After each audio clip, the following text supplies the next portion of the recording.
Praise the lord. నా ప్రియమైన సహోదరి సహోదరులారా, ప్రభు అయిన యేసుక్రీస్తు వారి నామంలో మీ అందరికీ నా శుభాభివందనాలు తెలియజేస్తున్నాను. దేవుని బిడ్డ, మనము ఈరోజు దేవుని 7 ఆత్మల గురించి మనం ధ్యానం చేయబోతున్నాం. ఒక వచనం నేను మీకోసం చదువుతాను. దయచేసి బైబిల్లో ఉన్న వాళ్ళందరూ ఒకసారి తీసి చూడండి. బైబిల్లో ప్రకటన గ్రంథం 3వ అధ్యాయం, ప్రకటన గ్రంథం 3వ అధ్యాయం 1వ వచనం నేను చదువుతున్నాను. బైబిల్లో ఉన్న వాళ్ళందరూ దయచేసి ఒకసారి తీసి చూడండి. ఇక్కడ రాయబడింది, ప్రకటన గ్రంథం 3వ అధ్యాయం 1వ వచనంలో, సార్దీస్లో ఉన్న సంఘపు దూతకు ఇలాగు రాయము, 7 నక్షత్రములను దేవుని 7 ఆత్మలను గలవాడు చెప్పు సంగతులేవనగా, నీ క్రియలను నేనెరుగుదును. ఏమనగా, జీవించుచున్నావన్న పేరు మాత్రమున్నది కానీ నీవు మృతుడవే. ప్రార్థన చేసుకుందాం. దేవుడి పరిశుద్ధ వాక్యం ద్వారా మనతో మాట్లాడలాగున ప్రార్థన చేసుకుందాం. దయచేసి అందరు కళ్ళు మూసుకోండి, ప్రార్థనాపూర్వకంగా ఉండండి. పరిశుద్ధుడా యేసయ్యా, మీకు స్తుతి స్తోత్రం ప్రభా. ఆత్మదేవా, మీకు స్తుతి స్తోత్రం తండ్రి. పరమ తండ్రి, పరిశుద్ధ తండ్రి, ఓ స్తుతి నాయన, స్తుతి నాయన, స్తుతి తండ్రి, స్తుతి ప్రభా. పరలోకపు తండ్రి, మీకే స్తుతి స్తుతి స్తుతి చెల్లించుకుంటున్నాం నాయన. యేసు క్రీస్తు ప్రభా, మీకే స్తుతి స్తుతి స్తుతి స్తుతి చెల్లించుకుంటున్నాం తండ్రి. పరిశుద్ధాత్మదేవా, పరిశుద్ధాత్మదేవా, ఆదరణకర్త అయిన పరిశుద్ధాత్మదేవా, మీకే స్తుతి చెల్లించుకుంటున్నాం. స్తుతి స్తుతి స్తుతి రాజా, స్తుతి నాయన, స్తుతి స్తుతి స్తుతి తండ్రి. పరిశుద్ధాత్మదేవ నాయన, ఈరోజు ప్రభువా మీ వాక్యాన్ని మేము ధ్యానం చేయబోతుండగా పరమ తండ్రి నాతో మాట్లాడండి నాయన. పరిశుద్ధాత్మదేవా నాయన, మా అందరితో మాట్లాడండి ప్రభువా. యేసుక్రీస్తు ప్రభువా, మీ వాక్యాన్ని మేము ధ్యానం చేస్తుండగా యేసయ్యా నాకు ప్రత్యక్షం అవ్వండి నాయన. యేసయ్యా మాకు ప్రత్యక్షం అవ్వండి తండ్రి. మీ మహిమ కలిగిన సన్నిధి నాతో ఉంచండి నాయన. మీ మహిమ కలిగిన సన్నిధిని మా అందరితో ఉంచండి నాయన. మీ అభిషేకాన్ని మా మీద కుమ్మరించండి. మీ వాక్యం వెల్లడి అవుతుండగానే యేసు క్రీస్తు ప్రభువా మా అందరికీ ప్రత్యక్షం అవ్వండి నాయన. మా అందరి మీద మీ కృప ఉంచండి తండ్రి. నాయన, ఈరోజు నీ వాక్యాన్ని ధ్యానం చేస్తుండగా పరలోకపు తండ్రి మీ స్వరాన్ని మాకు వినిపింపచేయండి. యేసు క్రీస్తు ప్రభువా మాకు ప్రత్యక్షం అవ్వండి. ఆత్మదేవా, మమ్మల్ని నింపండి. మీ శక్తితో, మీ సామర్థ్యంతో నింపండి. మమ్మల్ని వాడుకోమని యేసు నామంలో ప్రార్థించి వేడుకొంచున్నాం తండ్రి. ఆమేన్, ఆమేన్, ఆమేన్. దేవుని బిడ్డ, మనం ఈరోజు దేవుని 7 ఆత్మల గురించి మనము ధ్యానం చేయబోతున్నాం. దేవుని 7 ఆత్మలు. నేను ఆ వచనాన్ని ఇప్పుడు చదివాను. ప్రకటన గ్రంథం 3వ అధ్యాయం 1వ వచనం. ఆ వచనము ఎవరికి రాయబడిందంటే, సార్దీస్ అని ఒక పట్టణం ఉంది. ఆ పట్టణంలో ఒక సంఘము స్థాపించబడింది. ఆ సంఘంకి యేసు ప్రభు ఒక లెటర్ రాశారు. లెటర్ రాస్తూ యేసు ప్రభు ఏం చెప్తున్నారంటే, యేసు ప్రభు తన గురించి తాను ఇంట్రడ్యూస్ చేసుకుంటున్నారు. ఎలా ఇంట్రడ్యూస్ చేసుకుంటున్నారో చూడండి. 7 నక్షత్రములను దేవుని 7 ఆత్మలను గలవాడు చెప్పు సంగతులేవనగా అంటున్నారు. యేసు ప్రభు సార్దీస్ అనే చర్చ్ వాళ్ళకి ఎలా ప్రత్యక్షం అవుతున్నారు, ఎలా తనను తాను పరిచయం చేసుకుంటున్నారంటే, నా దగ్గర 7 నక్షత్రాలు ఉన్నాయి అంటున్నారు. అంతేకాకుండా యేసు ప్రభు అంటున్నారు, నేను 7 ఆత్మల కలిగిన వ్యక్తిని అంటున్నారు. 7 ఆత్మలు, 7 స్పిరిట్స్, 7 ఆత్మలు కలిగిన వ్యక్తిని అంటున్నారు. దేవుని బిడ్డ, మన శరీరం ఉందో చూడండి. ఈ శరీరము ఒక ఆలయం లాంటిది. దీని లోపల దేవుడు వచ్చి నివసించడానికి ఇష్టపడుతున్నాడు. ఇంతకు దేవుడు ఎవరు? దేవుడు ఆత్మ. దేవుడు ఆత్మ స్వరూపి. దేవుడు మన శరీరాన్ని తన ఇల్లుగా మార్చుకుని దేవుడు వచ్చి మన శరీరంలో నివసించాలి అని ఆశపడుతున్నారు. మీకు ఒక విషయం చెప్తాను. మన శరీరంలో ఏమీ లేదండి. మన శరీరంలో ఏమీ లేదు. శరీరము కేవలము నిష్ప్రయోజనము అని యేసు ప్రభు చెప్పారు. ఆత్మయే జీవింపజేయుచున్నది, శరీరము కేవలము నిష్ప్రయోజనము అని యేసు ప్రభు చెప్పారు. అంటే దాని అర్థం ఏంటో తెలుసా? ఈ శరీరము దీనివల్ల ఏమీ ఉపయోగం లేదు. ఈ శరీరం లోపల ఆత్మ ఉంటుంది. నా శరీరాన్ని మీరు చూస్తున్నారండి. నా శరీరం లోపల నా ఆత్మ ఉంది. మీ శరీరం లోపల మీ ఆత్మ ఉంది. ప్రతి మనిషి తన శరీరం లోపల తన సొంత ఆత్మ ఉంటుంది. మనం చనిపోయినప్పుడు మన శరీరంలో నుంచి మన ఆత్మ బయటకు వచ్చేసి అది పరలోకంలో కన్నా వెళ్తుంది, లేదా నరకంలో కన్నా వెళ్ళిపోతుంది. అప్పుడు ఈ శరీరము నిలబడి ఉండదు, అది టపుక్కున కింద పడిపోతుంది.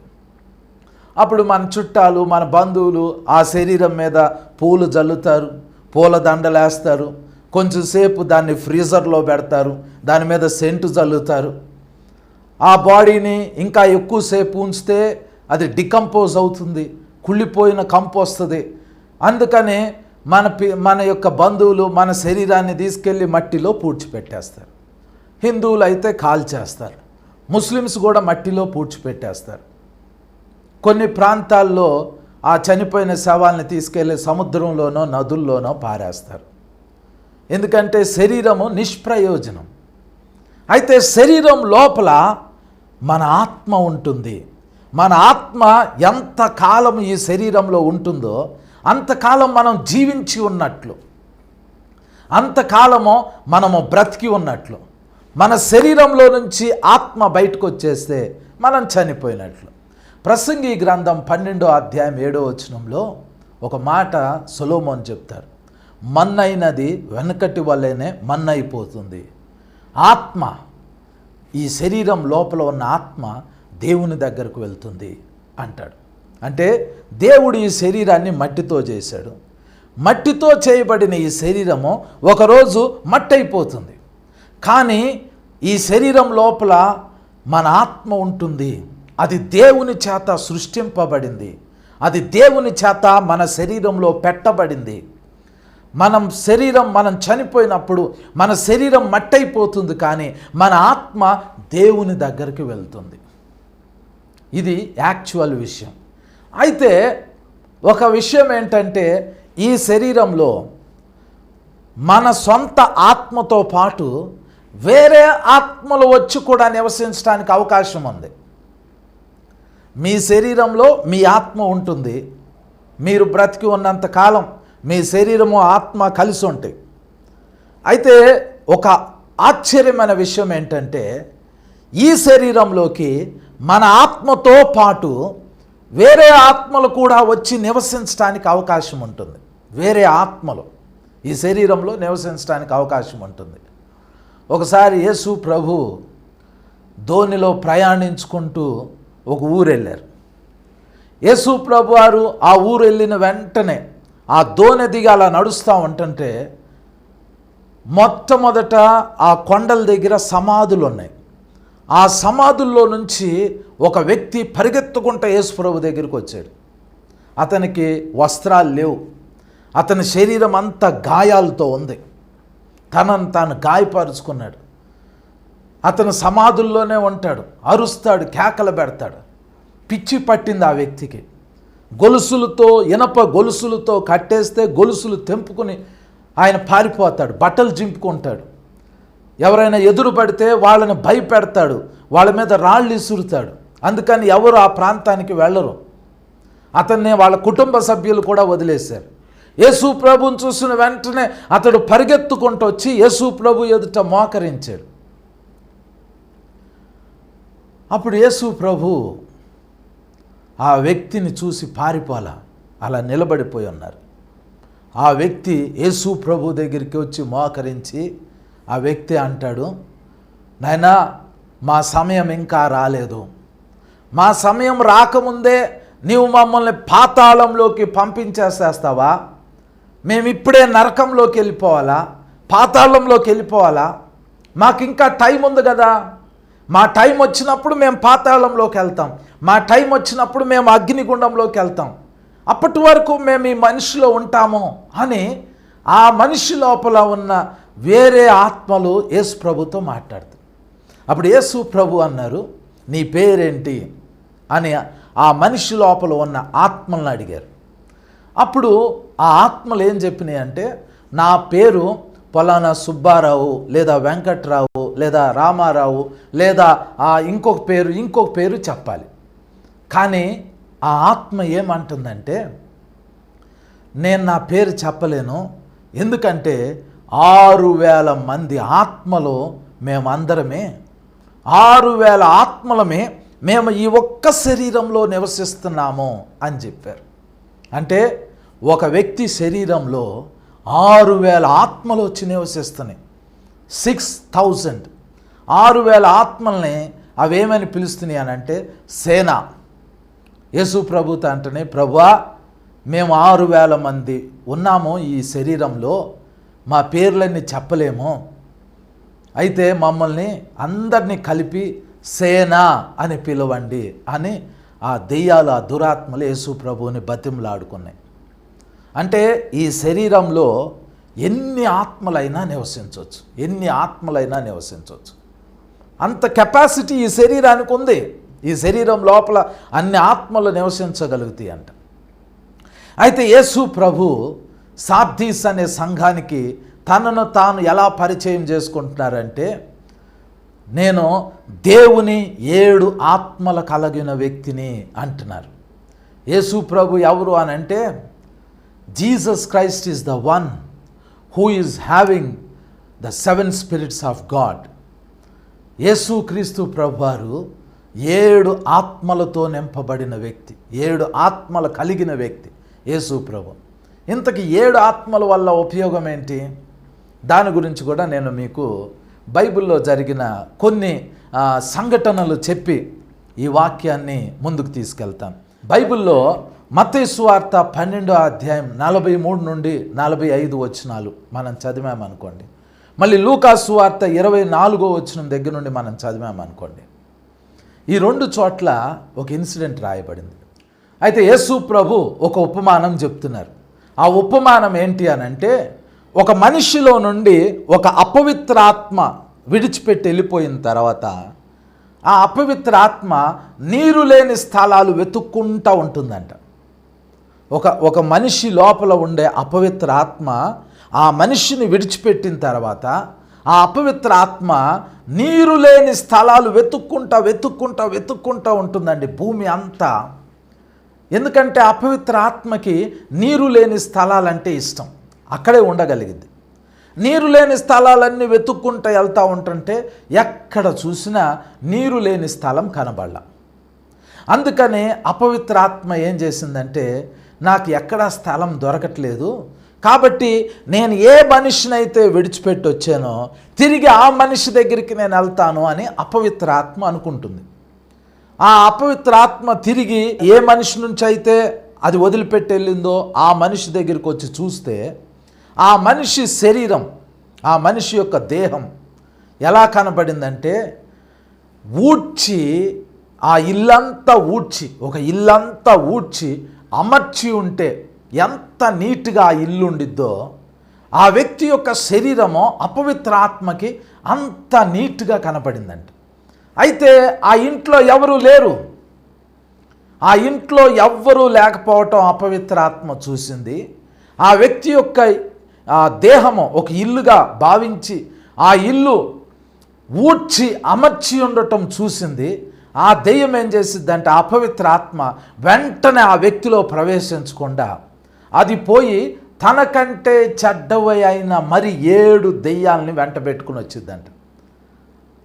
ఆ అపవిత్ర ఆత్మ తనకంటే చెడ్డవైన మరి 7 అపవిత్ర ఆత్మల్ని వెంట పెట్టుకుని ఆ 7 అపవిత్ర ఆత్మలతో చెప్పిద్ది, నేను ఒకప్పుడు ఒక మనిషిలో ఉండేదాన్ని, ఆ మనిషిలో నేను ఇప్పుడు బయటకు వచ్చేసాను, నేను బయటకు వచ్చిన తర్వాత వాడి జీవితం మంచిగా ఉంది, అది ఊడ్చి అమర్చి ఉన్నట్టుగా చాలా చక్కగా అతని జీవితం ఉంది, మీరు నాతో పాటు రండి, ఆ ఇంట్లోకి వెళ్దాము అని తనకంటే చెడ్డవైన మరి 7 అపవిత్ర ఆత్మలను తన వెంట పెట్టుకుని తీసుకొచ్చి ఆ వ్యక్తి శరీరంలో దూరితే అప్పుడు ఏమవుతుందంటే మొదటి స్థితి కంటే కడపటి స్థితి మరీ చెడ్డదైపోతుందంట. మొదటి స్థితి కంటే కడపటి స్థితి మరీ చెడ్డదైపోతుంది. కారణం ఏంటో తెలుసా? మొదటి స్థితిలో ఒక దెయ్యమే ఉంది, ఒక అపవిత్ర ఆత్మే ఉంది. ఆ ఒక దెయ్యానికి, ఆ ఒక అపవిత్ర ఆత్మకి ఒక మనిషి తల్లడిల్లిపోతా ఉంటుంటే, ఇప్పుడు ఆ వ్యక్తి, ఆ ఒక దెయ్యం వెళ్ళిపోయిన తర్వాత ఆ వ్యక్తి దేవునికి తన జీవితాన్ని ఇవ్వలేదు, తన దేహంలో దేవుని ఆత్మ రాలేదు, దేవునికి తన జీవితాన్ని అంగీకరించలేదు. కాబట్టి ఆ దెయ్యము మళ్ళీ వచ్చింది. వచ్చేటప్పుడు తనకంటే చెడ్డవైన 7 అపవిత్ర ఆత్మలు వెంటబెట్టి తీసుకొచ్చింది. కాబట్టి ఆ మొదటి స్థితి కంటే కడపటి స్థితి బహు ఘోరంగా చేసేస్తాయి. ఆ మనిషి ఇక నాశనం అయిపోతాడు. ఇక ఆ మనిషిని ఎవరు రక్షించలేరు, అంత ఘోరంగా ఆ మనిషి ఫెయిల్ అయిపోతాడు. అది సాతాను యొక్క స్ట్రాటజీ. అయితే ఇప్పుడు ఇవన్నీ ఎందుకు చెప్పానో తెలుసా? ఈ ఉపమానాల్లో యేసు ప్రభు చెప్తుంది ఏంటంటే, ఒక మనిషి శరీరంలో ఎన్ని దెయ్యాలైనా ఉంటాయి. అది మొదటి విషయం మీరు గుర్తుపెట్టుకోవాలి. రెండవది, ఒక మనిషి శరీరంలో నుంచి ఒక అపవిత్ర ఆత్మ వెళ్ళిపోతే అది మళ్ళీ ఆ మనిషి శరీరంలోకి రావటానికి అవకాశం ఉంది.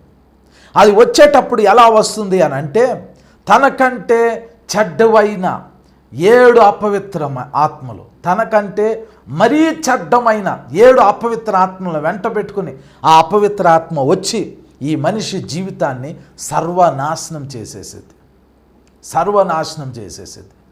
కాబట్టి మొదటి స్థితి కంటే కడపటి స్థితి బహు చెడ్డగా ఉంటుంది. మొదటి స్థితి కంటే కడపటి స్థితి బహు చెడ్డగా ఉంటుంది.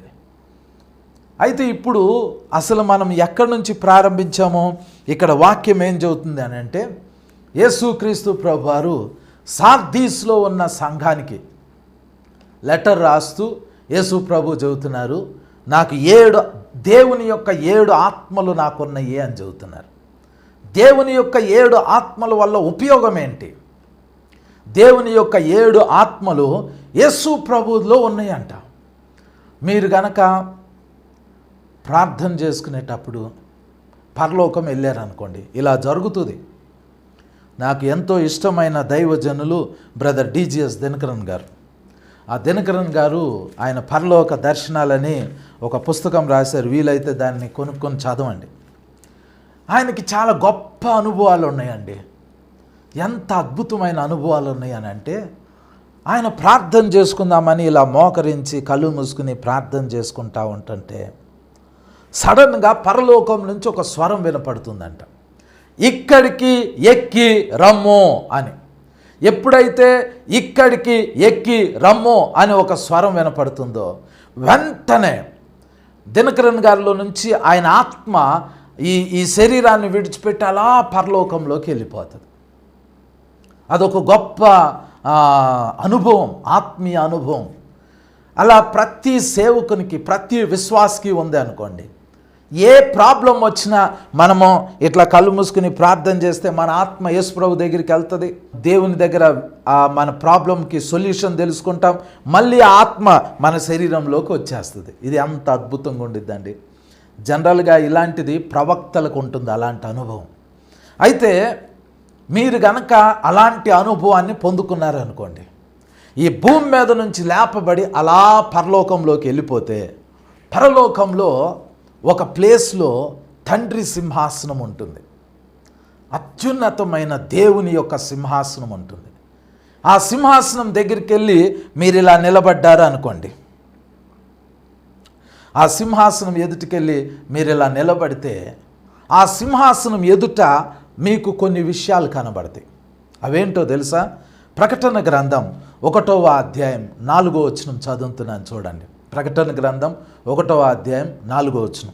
ఇక్కడ ఏం రాయబడిందంటే, యోహాను ఆసియాలో ఉన్న 7 సంఘములకు శుభమని చెప్పి రాయినది భూత వర్తమాన భవిష్యత్ కాలంలో ఉన్నవాని నుండి ఆయన సింహాసనం ఎదుటనున్న 7 ఆత్మల నుండి అని రాయబడింది. ఇంకొక వచనం కూడా చదువుతాను. ప్రకటన గ్రంథం 4వ అధ్యాయం 5వ వచనంలో, ఆ సింహాసనములో నుండి మెరుపులను, ధ్వనులను, ఉరుములను బయలుదేరుచున్నవి. మరియు ఆ సింహాసనం ఎదుట 7 దీపములు ప్రజ్వలించుచున్నవి, అవి దేవుని 7 ఆత్మలు అని రాయబడింది. నేను చెప్పే కదండి, మనం ఇప్పుడు ఇక్కడ నుండి స్పాట్లో పరలోకం వెళ్తే ఆ దేవుని సింహాసనం ఎదుట మనం నిలబడితే మనకేం కనబడుతుందంటే అత్యున్నతమైన దేవుని సింహాసనం కనబడుతుంది. ఆ సింహాసనం ఎదుట 7 దీపస్తంభాలు కనబడతాయి. అవి మండుతూ ప్రకాశిస్తూ ఉంటాయి. ఇంతకీ ఆ 7 దీపస్తంభాలు ఏంటి అని మనం అడిగామనుకోండి, అప్పుడు దేవుడు చెబుతాడు, ఈ 7 దీపస్తంభాలు నా 7 ఆత్మలు అని చెబుతారు. 7 స్పిరిట్స్. ఈ 7 దీపస్తంభాలు నా ఆత్మలు, దేవుని 7 ఆత్మలు. దేవునికి 7 ఆత్మలు ఉన్నాయంటండి. ఆ 7 ఆత్మలు దేవుని సింహాసనం ఎదుట 7 దీపాలుగా, 7 దీపస్తంభాలుగా అవి మండుతూ, అవి ప్రజ్వలించుచూ ఉన్నవి. ఇంతకీ ఆ 7 ఆత్మలు ఎవరి దగ్గర ఉన్నాయి? మనం ఇప్పుడే చదివాం. అవి యేసుక్రీస్తు ప్రభు వారి దగ్గర ఉన్నాయి. ఒకసారి ఈ ప్రకటన గ్రంథం రాసిన యోహాను, ఈయన కూడా ప్రార్థన చేసుకుంటా ఉంటుంటే ఆయనకు కూడా ఒక స్వరం వినపడింది. ఇక్కడికి ఎక్కి రమ్ము అని పరలోకంలో స్వరం వినపడింది. ఎప్పుడైతే ఆయన ఆ స్వరాన్ని విన్నాడో వెంటనే ఆయన ఆత్మ ఈ భూమి మీద నుండి పరలోకానికి వెళ్ళింది. అప్పుడు ఆయన దేవుని అత్యున్నతమైన సింహాసనాన్ని చూశాడు. ఆ సింహాసనం ఎదుట 7 దీపస్తంభాలని చూశాడు.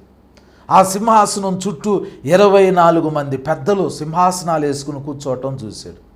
ఆ సింహాసనం దగ్గర శరాపుల్ని చూశాడు, కెరూబుల్ని చూశాడు, కోటాను కోట్ల దేవదూతలను చూశాడు. పరలోకం మొత్తం యోహాను చూశాడు. చూస్తూ ఉండగా సడన్గా ఏమైందంటే ఆ సింహాసనం ఎదుట, ఆ సింహాసనం మధ్యలో, ఆ కెరూబుల మధ్యలో, ఆ శరాపుల మధ్యలో, ఆ 24 మంది పెద్దల మధ్యలో సడన్గా ఒక గొర్రె పిల్ల లాంటి వ్యక్తి ప్రత్యక్షమయ్యాడు. వధింపబడిన గొర్రె పిల్ల ఎట్లా ఉంటుందో అట్లాగే ఒక వ్యక్తి ప్రత్యక్షమయ్యాడు. ఆ వ్యక్తిని యోహాను తీక్షణంగా జాగ్రత్తగా గమనించి చూస్తున్నాడు. చూస్తే ఎలా ఉన్నాడు అని అంటే ఆయన గొర్రెపిల్లలాగా ఉన్నాడు. ఆ గొర్రెపిల్లకి 7 కొమ్ములు ఉన్నాయి. ఆ గొర్రెపిల్లకి 7 కళ్ళు ఉన్నాయి. కానీ గొర్రెపిల్ల కాదు ఆయన. ఆయన ఎవరు అని అంటే మన ప్రభు అయిన యేసుక్రీస్తు. యోహాను ఆశ్చర్యపోయాడు. ఎందుకు ఆశ్చర్యపోయాడంటే యోహాను యేసుక్రీస్తు ప్రభు వారు 3.5 సంవత్సరాల పాటు భూమి మీద తిరిగారు, కలిసి తిరిగారు. యేసు ప్రభు ఎక్కడ కూర్చుంటే యోహాను అక్కడ కూర్చున్నాడు. యేసు ప్రభు ఎక్కడ భోంచేస్తే యోహాను అక్కడ భోంచేశాడు. యేసు ప్రభు ఎక్కడ నడిస్తే అక్కడ యోహాను నడిచాడు. ఇప్పుడు మొత్తం సీన్ మారిపోయింది. యోహాను అట్లా పరలోకంలో అలా చూస్తూ ఉన్నాడు. అత్యున్నతమైన దేవుని సింహాసనం ఏంటి, ఆ దీపస్తంభాలేంటి, ఆ కెరూబులేంటి, ఆ శరాపులేంటి, ఆ 24 మంది పెద్దలేంటి. యోహాను కేవలము ఒక తక్కువ ర్యాంక్ కలిగిన దేవదూతను చూస్తేనే వణికిపోతున్నాడు. దేవదూతలే మహిమ కలిగిన వాళ్ళు. ఆ మహిమ, దేవదూతల మహిమ కంటే 24 మంది పెద్దల మహిమ ఇంకా ఎక్కువగా ఉంది. ఆ 24 మంది పెద్దల యొక్క మహిమ కంటే ఆ శరాపులు, కెరూబులు వాళ్ళు దేవుణ్ణి పరిశుద్ధుడు, పరిశుద్ధుడు, పరిశుద్ధుడు, సైన్యములకు అధిపతి యగు యెహోవా పరిశుద్ధుడు అని నిత్యము గాన ప్రతిగానాలతో స్తుతిస్తూ ఉంటుంటే యోహానికి భయము, వణుకు, ఆశ్చర్యం కలుగుతూ ఉంది. ఆ వాళ్ళే గొప్పోళ్ళు, వాళ్ళే దేవుని మహిమపరుస్తున్న వ్యక్తులు, ధన్యులు అని అనుకుంటున్న సమయంలో యేసుక్రీస్తు ప్రభువారు అక్కడ ప్రత్యక్షమయ్యారు. ఎలా ప్రత్యక్షమయ్యారు అని అంటే ఇప్పుడు నేను చెప్పాను కదా, చూస్తేనేమో గొర్రెపిల్లలాగా ఉన్నారు. ఆ గొర్రెపిల్లకి 7 కొమ్ములు ఉన్నాయి, 7 కళ్ళు ఉన్నాయి. కానీ ఆ గొర్రెపిల్ల కాదు. ఎవరంటే యేసు ప్రభు. యోహాను గుర్తుపెట్టాడు, అరే ఇది గొర్రెపిల్ల కాదు. ఒకవైపు నుంచి చూస్తుంటేనేమో గొర్రెపిల్లలాగా ఉంది. ఆ గొర్రెపిల్లకి 7 కొమ్ములు ఉన్నాయి, 7 కళ్ళు ఉన్నాయి, ఐస్ కళ్ళు ఉన్నాయి. ఇదేంట్రా గొర్రెపిల్లకి భూమి మీద అట్లా 7 కొమ్ములు 7 కళ్ళు ఉండటం నేను చూడలేదు. ఇక్కడేంటి గొర్రెపిల్లలాగా ఉంది, 7 కొమ్ములు ఉన్నాయి, 7 కళ్ళు, 1 2 3 4 5 6 7 7 కళ్ళు ఉన్నాయి. ఏంటి అలా చూస్తూ ఉంటుంటే యోహాను దగ్గరికి వెళ్ళి చూస్తే ఆయన యేసు ప్రభు. అరే ఇదేంటి యేసు ప్రభు కదా అని అనుకున్నాడు. ఆ వచనం చదువుతాను చూడండి. ప్రకటన గ్రంథం 5వ అధ్యాయం 6వ వచనంలో, మరియు సింహాసనమునకును ఆ 4 జీవులకును పెద్దలకును మధ్యను వధింపబడినట్లుండిన గొర్రెపిల్ల నిలిచి ఉండుట చూచితిని. ఆ గొర్రెపిల్లకు 7 కొమ్ములను 7 కన్నులను ఉండెను. ఆ కన్నులు భూమి అందంతటికీ పంపబడిన దేవుని 7 ఆత్మలు, 7 స్పిరిట్స్. ఈ 7 ఆత్మలు పరలోకంలో ఉన్నాయి. దేవుని యొక్క 7 ఆత్మలు పరలోకంలో ఉన్నాయి. ఎక్కడున్నాయి? దేవుని సింహాసనం ఎదుట ఆ యొక్క దీపస్తంభాలుగా 7 దీపస్తంభాలుగా దేవుని 7 ఆత్మలు వెలుగుతూ ప్రకాశిస్తూ ఉన్నాయి. ఇంతకీ ఆ దీపస్తంభాల దగ్గర నిలబడిన యోహాను ఇప్పుడు ఆ 7 ఆత్మలు ఎక్కడ చూశాడంటే యేసు ప్రభువులో చూశారు. పరలోకం గనక మనం వెళ్తే పరలోకంలో దేవుని 7 ఆత్మలు కలిగిన ఏకైక వ్యక్తి ఎవరు అంటే యేసు ప్రభు మాత్రమే. ఇంతకీ యేసు క్రీస్తు ప్రభు వారికి ఆ 7 ఆత్మలు ఎందుకు అవసరం? ఇప్పుడు భూమి మీద ఇందాక నేను చెప్పాను, ఒక మనిషిలో నుంచి అపవిత్ర ఆత్మ వెళ్ళిపోయింది అనుకోండి. ఆ అపవిత్ర ఆత్మ దానికంటే చెడ్డవైన మళ్ళీ 7 అపవిత్ర ఆత్మలను వెంట పెట్టుకొచ్చి మళ్ళీ వాళ్ళలోనే దూరి మళ్ళీ వాడు బతుకుని వాడి జీవితాన్ని నాశనం చేసి ముందు నాశనం చేసిన దానికంటే కూడా ఎక్కువగా ఈ 7 దెయ్యాలు అపవిత్ర ఆత్మలు ఆ మనిషిని ఇంకా నాశనం చేస్తాయి అంట. అది నాశనానికి అపవిత్ర ఆత్మలు 7గా వచ్చి మొదట జరిగిన నాశనానికంటే కూడా కడపటి నాశనం ఎక్కువ చేస్తాయి. మరి యేసు ప్రభు దగ్గర దేవుని ఆత్మలు ఉన్నాయి, 7 ఆత్మలు ఉన్నాయి. ఆ 7 ఆత్మలు ఎందుకు?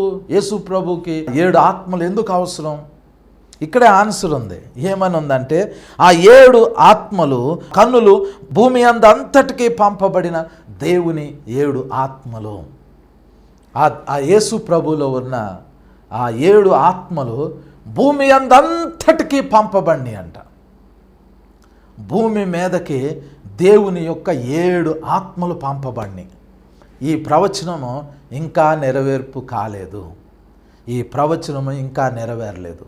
దేవుని 7 ఆత్మలు ఈ భూమి మీదకి రాబోతున్నాయి, ఇంకా రాలేదు.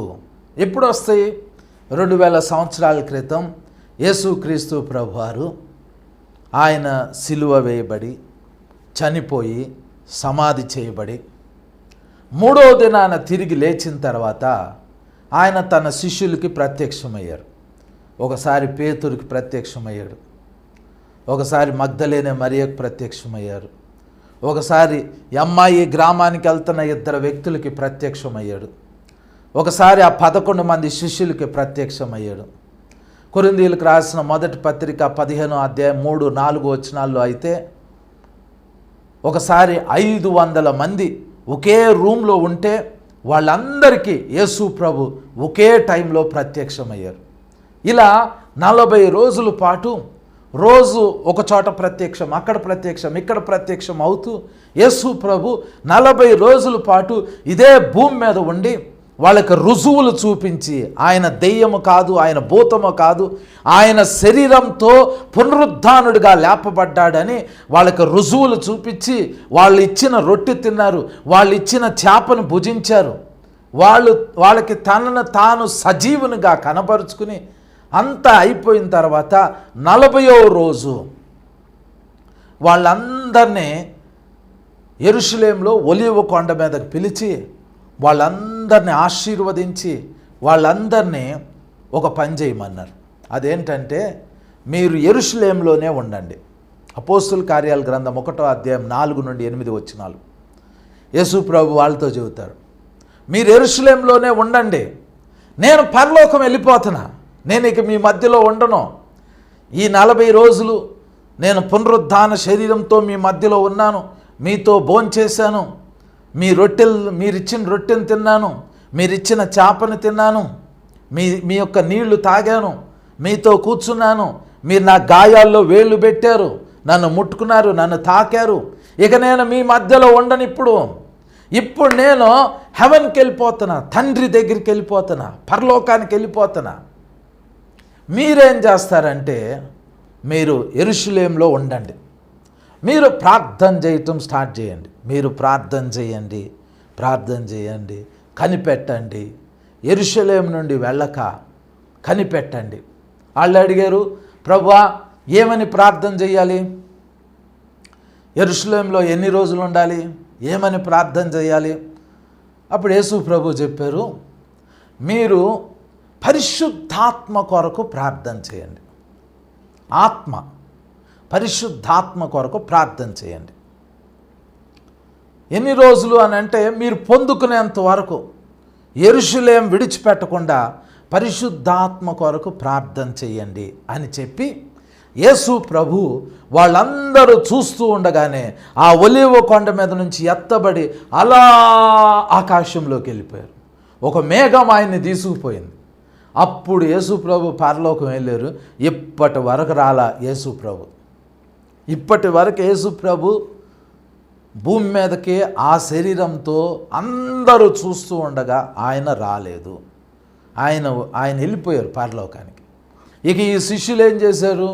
ఆ ఒలీవ కొండ మీద నుంచి నడుచుకుంటూ ఆ యెరూషలేములో ఒక మేడగది ఉంటే ఆ మేడగదిలోకి వెళ్ళి ప్రార్థన చేయటం స్టార్ట్ చేశారు. పరలోకపు తండ్రి, యేసు ప్రభు చెప్పారు, యెరూషలేం విడిచిపెట్టొద్దన్నారు, మీరు పరిశుద్ధాత్మను పంపిస్తానన్నారు, పరిశుద్ధాత్మ వస్తే మాకు శక్తి వచ్చిద్దని చెప్పారు, కాబట్టి మేము ప్రార్థన చేస్తున్నాం, మాకు పరిశుద్ధాత్మను పంపించు, మాకు పరిశుద్ధాత్మతో నింపండి అని ప్రార్థన చేస్తున్నారు. 1 రోజు అయిపోయింది, 2 రోజులు అయిపోయింది, 3 రోజులు అయిపోయింది, 4 రోజులు అయిపోయింది, 5 రోజులు అయిపోయింది. ఎన్ని రోజులైనా కూడా పరిశుద్ధాత్మ ఇంకా రాలా. అయినా సేమ్ అదే మాట ప్రార్థన చేస్తున్నారు. 120 మంది కలిసి ఒకరి తర్వాత ఒకళ్ళు ప్రార్థన చేస్తూనే ఉన్నారు. వాళ్ళ ప్రార్థన ఒక్కొక్కరి మీదకి అగ్ని దిగి రావటం ప్రారంభమైంది. అగ్ని వస్తే ఒక్కొక్కరు నోరు తెరిచి కొత్త భాషలు మాట్లాడటం ప్రారంభించారు. వాళ్ళకి దేవుడు వాళ్ళ నాలుకకు అనుగ్రహించిన భాష, కొత్త భాషలు, రోమ్ రాసి కాబో రోతో రోషి, ఇలా వాళ్ళు మాట్లాడటం ప్రారంభించారు. ఒక శబ్దానికి, అగ్నికి వాళ్ళు నింపబడి, వాళ్ళు దేవుని ఆత్మచేత ప్రేరేపింపబడి వాళ్ళు మాట్లాడటం ప్రారంభించారు. వాళ్ళు కొత్త భాషలు మాట్లాడుతున్నారు. అర్థం కాని భాషలు కాదు. ఆ యెరూషలేం పట్టణంలో దాదాపుగా 17 దేశాలకు చెందిన వాళ్ళు, ఆ ఇశ్రాయేలీలు 17 దేశాల నుంచి వచ్చిన వాళ్ళు అక్కడ ఉన్నారు. వీళ్ళు మాట్లాడుతున్నప్పుడు 120 మంది కలిసి వాళ్ళు ఆ మాటలు మాట్లాడుతున్నప్పుడు ఆ జనసమూహం అంతా విన్నారు. ఆ శబ్దం ఈ ఇంట్లోకి రావటం, ఆ అగ్ని దిగి రావటం, వాళ్ళందరూ అది చూశారండి. 3000 మంది వచ్చి, ఆ క్రౌడ్ వచ్చి అలా నిలబడిపోయి వాళ్ళు మాట్లాడే మాటలు విన్నారు. వాళ్ళు గుర్తుపట్టారు, వీళ్ళు దేవుని యొక్క మాటలు మాట్లాడుతున్నారు, దేవుని గొప్ప మర్మాలు వీళ్ళు చెబుతున్నారు అని.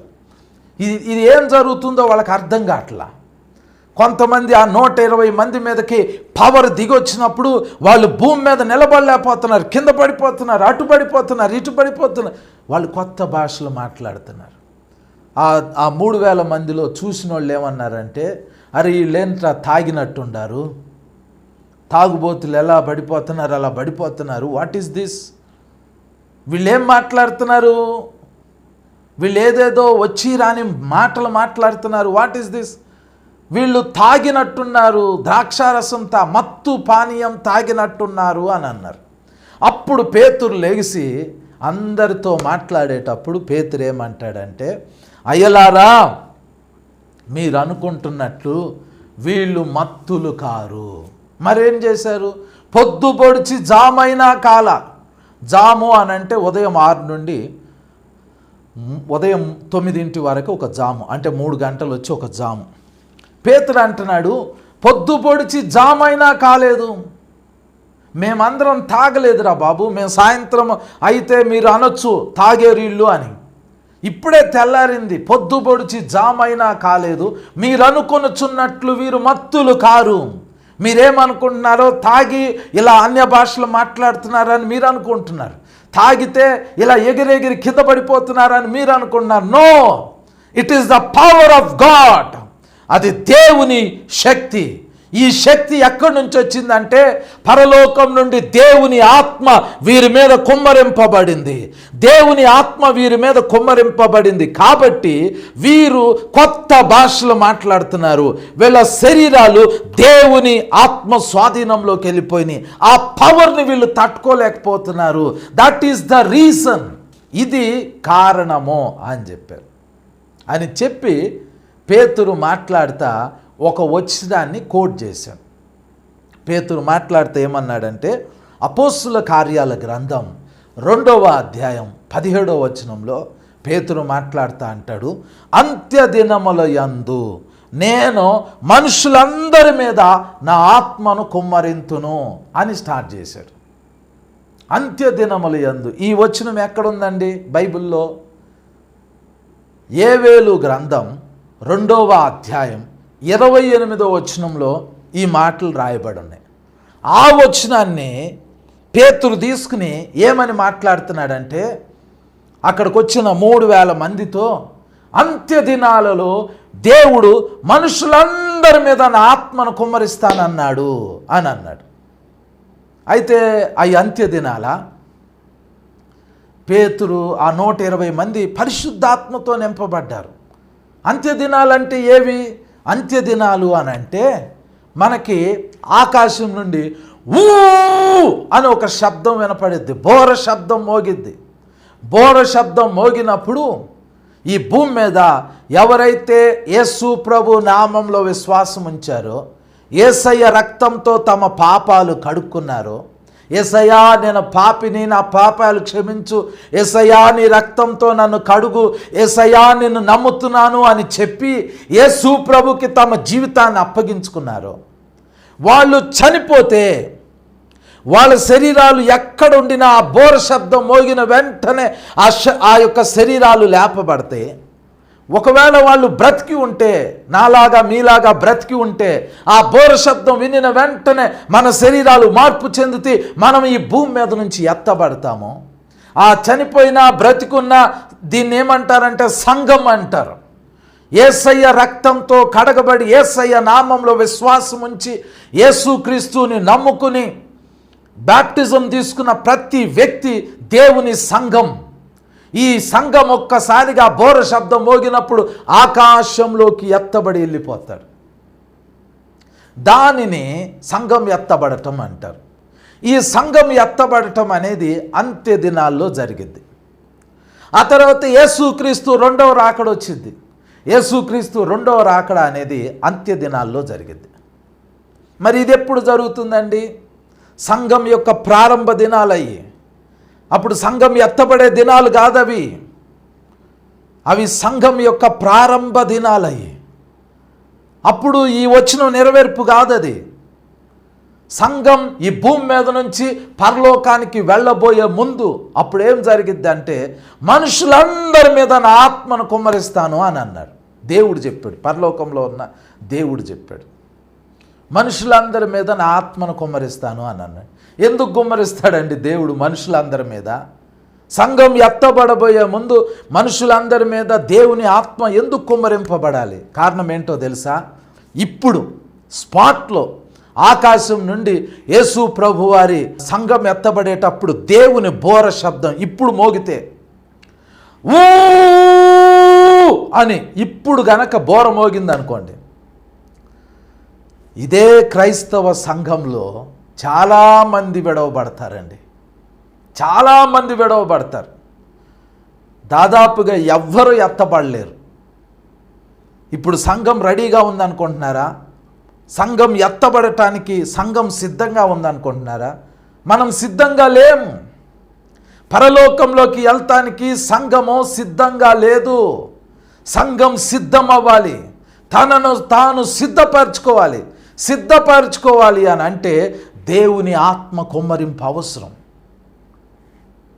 అంత్య దినాలలో మనుషులందరి మీద దేవుడు తన ఆత్మను కుమ్మరిస్తాను అని అన్నాడు. సంఘం ఎత్తబడబోయే ముందు ఏం జరగబోతుందంటే ఈ భూమి మీద మనుషులందరి మీద దేవుని ఆత్మ కుమ్మరించబడుతుంది. అప్పుడు ఏం జరుగుతుంది? ఈ ప్రవచనము మన కాలంలో నెరవేరబోతుంది. అపోస్తుల కార్యాల గ్రంథం 2వ అధ్యాయం 17వ వచనంలో మరలా పేతురు ఏమంటున్నాడో చదువుతున్నాను చూడండి. ఇది ఆ రోజు నెరవేరిన ప్రవచనం కాదు, ఇది నెరవేరాల్సిన ప్రవచనం. అక్కడ ఏం చెప్తున్నారో చూడండి. అంత్య దినముల యందు నేను మనుషులందరి మీద నా ఆత్మను కుమ్మరించెదను, మీ కుమారులను మీ కుమార్తెలను ప్రవచించెదరు, మీ యవ్వనములకు దర్శనములు కలుగును, మీ వృద్ధులు కలలు కందురు. అపోస్తుల కార్యాల గ్రంథం 2వ అధ్యాయం 17వ వచనం. ఇప్పుడు 18వ వచనం. ఆ దినములలో నా దాసుల మీదను నా దాసురాండ్ర మీదను నా ఆత్మను కుమ్మరించెదను గనుక వారు ప్రవచించెదరు. ఆ తర్వాత ఏం రాయబడిందో తెలుసా? పైన ఆకాశమందు మహత్కార్యములను, క్రింద భూమి మీద సూచక క్రియలను, రక్తమును, అగ్నిని, పొగ, ఆవిరిని కలుగజేసేదను అంటున్నారు. ఈ అద్భుతాలు అపోస్తుల కార్యాల గ్రంథంలో జరగల. పేతురు కాలంలో ఈ అద్భుతాలు జరగల.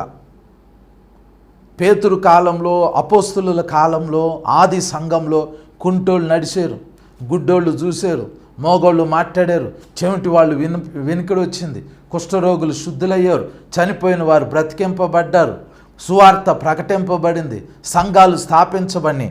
కానీ ఈ వచనం నెరవేర్పు గాల. 19వ వచనం ఏంటంటే పైన ఆకాశమందు మహత్కార్యాలు పౌలు చేశాడండి. ఆకాశంలో ఏమైనా అద్భుతాలు చేశాడా పౌలు? పేతురు ఆకాశంలో అద్భుతాలు చేశాడా? చేయలా. తర్వాత క్రింద భూమి మీద సూచిక్రియలు, వాళ్ళు సూచిక్రియలు చేశారా? తర్వాత వచనం రక్తము, వాళ్ళు ప్రార్థన చేసినప్పుడు నీళ్లు రక్తంగా మారినాయా? బైబిల్లో అలాంటి అద్భుతం జరిగిందా? జరగలా. అగ్ని, వాళ్ళు ప్రార్థన చేసినప్పుడు ఆకాశం నుంచి అగ్ని వచ్చిందా? జరగలా. ఆవిరి అని అంటే పొగ ఆవిరి ఏలియా కాలంలో కనపడిద్ది. ఆకాశాన్ని మూసేస్తే అప్పుడు వర్షం పడదు. 3.5 సంవత్సరాల తర్వాత ఏలియా ప్రార్థన చేస్తే ఆవిరిలాగా ఒక చిన్న మేఘం కనపడింది. పొగ వాళ్ళ కాలంలోనే. మోషే కాలంలో మేఘ స్తంభం, అగ్ని స్తంభం, పొగ, ఇవన్నీ అప్పుడు కనపడి.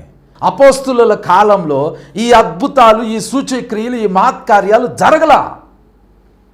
అప్పుడు జరగలేదండి. చివరి దినాల్లో దేవుడు ఏం చేయబోతున్నాడంటే అపోస్తుల కాలంలో కూడా జరగని అద్భుతాలు సంఘం ఎత్తబడబోయే ముందు ఈ భూమి మీద జరగబోతున్నాయి. సంఘం ఎత్తబడబోయే ముందు జరగబోతున్నాయి. దేవుని బిడ్డ, అపోస్తుల కార్యాల గ్రంథంలో ఉన్న సేవకులే గొప్పోళ్ళు అనుకుంటే పేతురు, యోహాను, యాకోబు, పౌలు వీళ్ళే అద్భుతాలు చేస్తే, వాళ్ళ నీడబడితేనే స్వస్థతలు జరిగితే దేవుడు అంటున్నాడు అది స్టార్టింగ్ రా బాబు, అప్పుడు నేను నా ఆత్మను కుమ్మరించాను, అది ప్రారంభము. కానీ సంఘం ఎత్తబడబోయే ముందు నా 7 ఆత్మలు కుమ్మరిస్తాను అని దేవుడు చెబుతున్నాడు. 7 స్పిరిట్స్ భూమి అందంతటా కుమ్మరింపబడబోతుంది. భూమి అందంతటా దేవుని 7 ఆత్మలు కుమ్మరింపబడబోతున్నాయి. అప్పుడు యెహోవాయే దేవుడు అని నిరూపించబడబోతుంది. సంఘము ఇప్పుడు సిద్ధంగా లేదండి.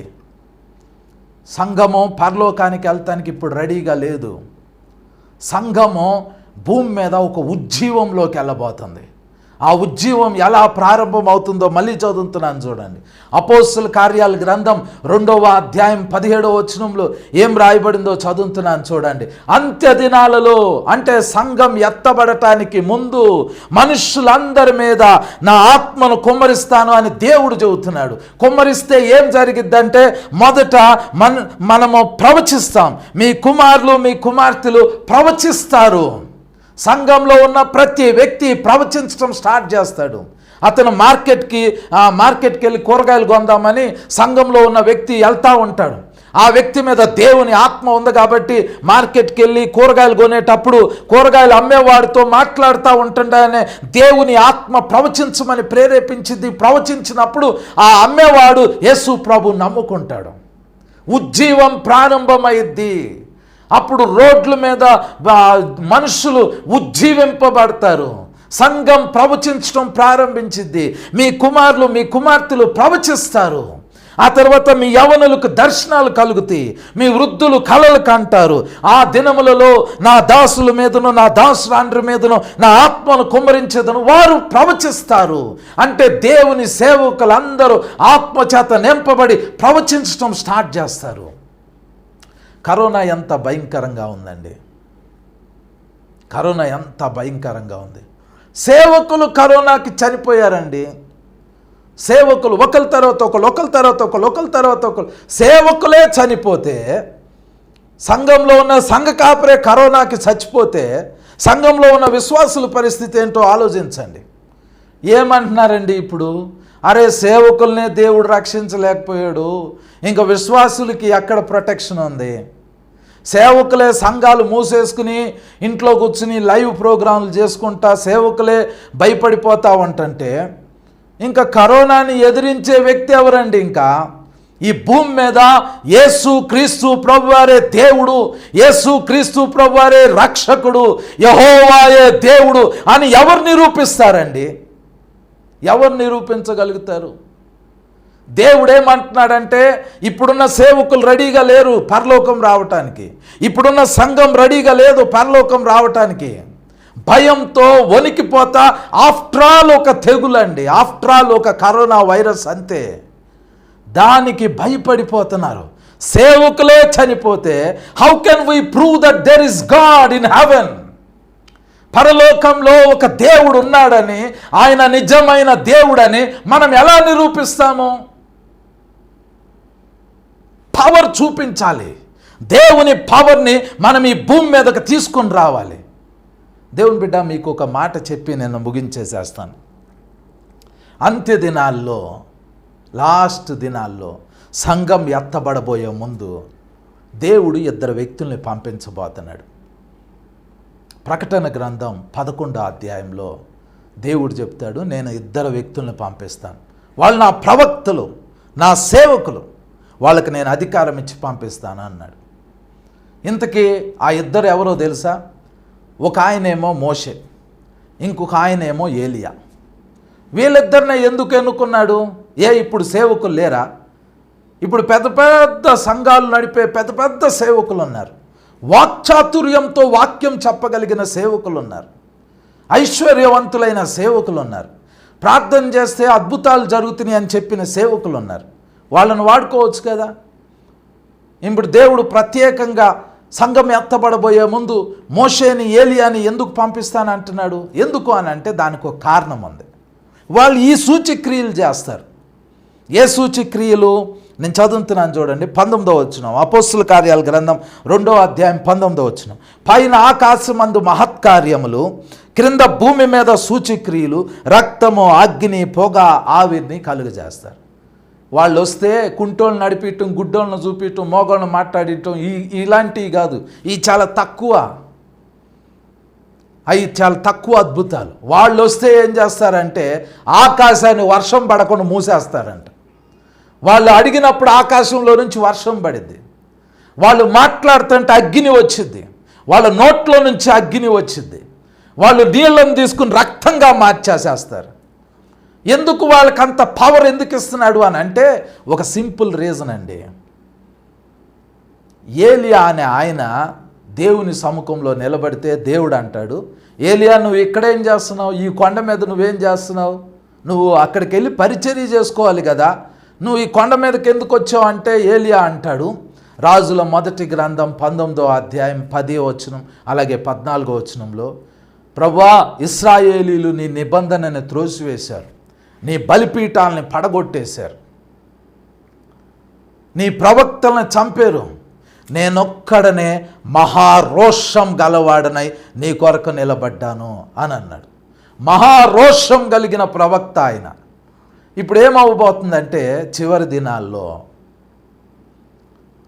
ఈ భూమి మీదకి ఇప్పటి వరకు ఉన్న దెయ్యాల కంటే కూడా మరి చెడ్డవైన 7 దెయ్యాలు ఈ భూమి మీదకి రాబోతున్నాయి. అంటే మీకు అర్థమయ్యేలా చెప్పాలంటే ఇప్పుడున్న స్థితి కంటే భయంకరమైన భ్రష్టత్వాన్ని తీసుకొచ్చే అపవిత్ర ఆత్మలు, ఆకాశ మండలంలో ఉన్న దురాత్మ సమూహాలు, సాతాను, యాంటీక్రైస్ట్, వాడి యొక్క ఆత్మ, అబద్ధ ప్రవక్త, ఈవిల్ స్పిరిట్స్ అన్నీ భూమి మీదకి దిగి రాబోతున్నాయి అండి. కొద్ది రోజుల్లోనే రాబోతున్నాయి. అప్పుడు సంఘం ఇక్కడే ఉంటుంది. సంఘం ఇప్పుడు ఇక్కడ ఉన్నప్పుడే ఎక్కడెక్కడో ఇప్పుడు అటు ఇటు తిరుగుతూ ఉన్న సాతాను, అపవిత్ర ఆత్మలు, దెయ్యాలు, దురాత్మలు అన్నీ ఒక్కసారిగా భూమి మీదకి దిగొస్తే కరోనాను చూసే భయపడుతున్న మనము ఆ ఈవిల్ స్పిరిట్స్ అన్నీ వచ్చినప్పుడు సంఘాన్ని, ఈ భూమి మీద ఉన్న సృష్టిని నాశనం చేయటం స్టార్ట్ చేస్తావంటే ఒక్క సేవకుడు కూడా నిలబడలేని పరిస్థితిలో ఏలియా వచ్చి రోషం కలిగి నిలబడతాడు. ఏలియా ఆత్మ అలా పనిచేసింది. మోషే ఎందుకు? మోషే ఎలాంటి వాడంటే హెబ్రీ పత్రిక 11వ అధ్యాయం 24వ వచనం నుంచి రాయబడింది, ఐగుప్తు ధనము కంటే క్రీస్తు విషయమైన నింద గొప్ప భాగ్యమని ఎంచుకున్న వ్యక్తి అండి. దేవుని కొరకు అన్ని వదులుకున్నాడు మోషే. కేవలం దేవుని కొరకు మాత్రమే ఆయన రోషం కలిగి జీవించాడు. అందుకనే మోషే లాంటి ప్రవక్తని ఐగుప్తు దేశానికి పంపించి ఫరోని ఎదిరించేటట్లు చేశాడు. మోషే లాంటి ప్రవక్తలు, ఏలియా లాంటి ప్రవక్తలు ఈ చివరి దినాల్లో దేవునికి అవసరం. వాళ్ళు ఏం చేస్తారంటే యెహోవాయే దేవుడు, యెహోవా తప్ప వేరొక దేవుడు లేడు అని నిరూపిస్తారు. They will prove. వాళ్ళు నిరూపిస్తారు. ఈరోజు ప్రపంచానికి ఏం చెప్పాలి అని అంటే యేసు క్రీస్తే నిజమైన దేవుడు, ఆయన తప్ప వేరొక దేవుడు లేడు అని మనం ప్రూవ్ చేయాలి. హౌ? ఎలా ప్రూవ్ చేయగలుగుతాం? దానాలు, ధర్మాలు, మంచి పనులు చేసి అది ప్రూవ్ చేయలేం. The God who answers by fire, అగ్నితో ఆన్సర్ చేసే దేవుడు, అగ్ని ద్వారా జవాబిచ్చే దేవుణ్ణి ఈ ప్రపంచానికి పరిచయం చేయాలి, ప్రపంచానికి చూపించాలి. యెహోవాయే దేవుడు అని చూపించాలి. దేవుని బిడ్డ, మనము పవర్లెస్ క్రిస్టియానిటీలో ఉన్నాం. శక్తి లేని క్రైస్తవ్యంలో చచ్చిన స్థితిలో మనం బ్రతుకుతున్నామండి. మనం చచ్చిన స్థితిలో ఉన్నాం. ఇప్పుడు మనం దేవుణ్ణి ప్రూవ్ చేయలేము. మీ దేవుడు ఏమాయనో అని కొంతమంది అడుగుతున్నారు. ఈ కరోనా రాకముందు స్వస్థత వరం ఉన్న దైవజనులు కర్చీఫ్లను అమ్మారు, ఆయిల్ బాటిల్స్ని అమ్మారు. కరోనా వచ్చిన తర్వాత చర్చెస్ని క్లోజ్ చేసేసారు. ఎవరో ఒక ఆయన కరోనాకు మందు కనిపెట్టారు అని అంటే ఆయన దగ్గరికి 15,000 మంది, 20,000 మంది వెళ్ళి కూర్చున్నారు. ఈయన చేసే వైద్యం కరెక్ట్ అని. ఈ లాస్ట్ డేస్లో మనం ఏం చూపించాలో తెలుసా? సేవకులంగా మనం ఫెయిల్ అయిపోయాం. అయితే దేవుడు ఏం చేయబోతున్నాడంటే యేసు క్రీస్తులో 7 ఆత్మలు ఉన్నాయి. ఆ 7 ఆత్మలు భూమి అంతటికీ పంపబడబోతున్నాయి. ఆ 7 ఆత్మలు వచ్చినప్పుడు, ఆ 7 స్పిరిట్స్ మన మీదకి వచ్చినప్పుడు మనం అద్భుతాలు చేస్తాము, మనము ఈ సూచక్రియలు చేస్తాము, మనము ఈ భూమి మీద తెగుళ్ళని ఆపగలుగుతాం, తెగుళ్ళని తీసుకురాగలుగుతాము. ఆ స్పిరిట్ అనాయింటింగ్లోకి దేవుడు మనల్ని తీసుకెళ్ళబోతున్నాడు. దేవుని బిడ్డ, యెషయా గ్రంథంలో ఒక మాట చదువుతాను. 11వ అధ్యాయం, యెషయా గ్రంథం 11వ అధ్యాయం 2వ వచనంలో 7 ఆత్మల గురించి రాయబడి ఉన్నాయి. నేను చదువుతున్నాను చూడండి. యెహోవా ఆత్మ. మొదటిది ఏంటంటే యెహోవా ఆత్మ. 2, 3 ఏంటంటే జ్ఞానము వివేకములకు ఆధారమగు ఆత్మ. 4, 5 ఏంటంటే ఆలోచన బలములకు ఆధారమగు ఆత్మ. 7వది ఏంటంటే తెలివిని యెహోవా ఎడల భయభక్తులను పుట్టించు ఆత్మ అని రాయబడింది.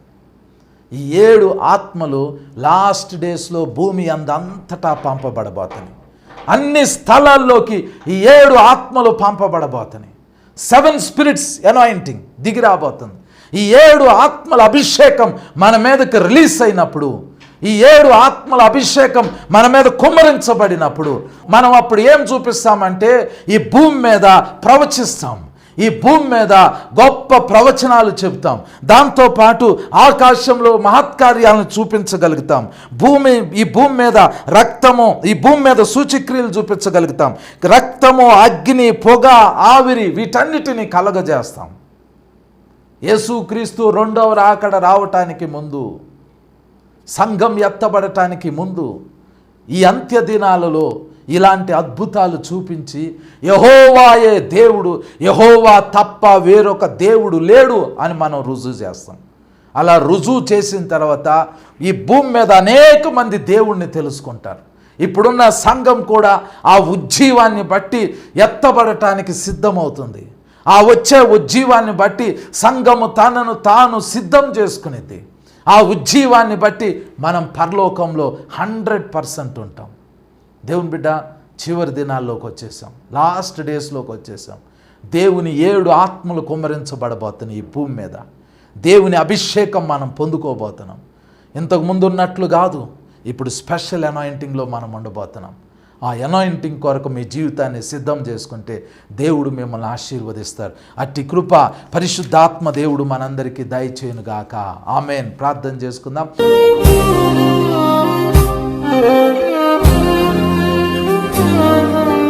పరిశుద్ధుడా, గొప్ప దేవా, మీకు వందనాలు నాయన. యేసయ్యా, మీకు వందనాలు. ఆత్మదేవా, మీకు స్తుతి స్తోత్రం ప్రభా. నాయన, ఈ సమయంలో తండ్రి ఈ వాక్యం విన్న ప్రతి కుమారుడు, ప్రతి కుమార్తెని జ్ఞాపకం చేసుకోండి ప్రభా. వారి మీద మీ హస్తం ఉంచండి తండ్రి, వారిని ఆశీర్వదించండి నాయన. పరిశుద్ధమైన మీ అభిషేకం, పరిశుద్ధమైన మీ సన్నిధి నీ బిడ్డల మీద ఎల్ల వేళలా ఉంచండి ప్రభా. నాయన, ఈ అంత్య దినాలలో మనుషులందరి మీద నాయన మీ ఆత్మను కుమ్మరిస్తానన్నారు. నాయన, ఈ చివరి దినాల్లో ప్రభా మీ ఆత్మ మా మీద కుమ్మరింపబడును గాక, యేసు నామములో కుమ్మరింపబడును గాక, అభిషేకం విడుదలవును గాక. నాయన, ఎవరైనా ఏదైనా వ్యాధి, రోగం, రుగ్మత, బలహీనతతో గనుకుంటే ఆ బిడ్డలను మీరు ముట్టండి, తాకండి, స్వస్థపరచండి, ఆశీర్వదించి దీవించమని యేసు నామములో ప్రార్థించి వేడుకొంచున్నాం తండ్రి. ఆమేన్, ఆమేన్, ఆమేన్. అందరికీ praise the Lord. Thank you.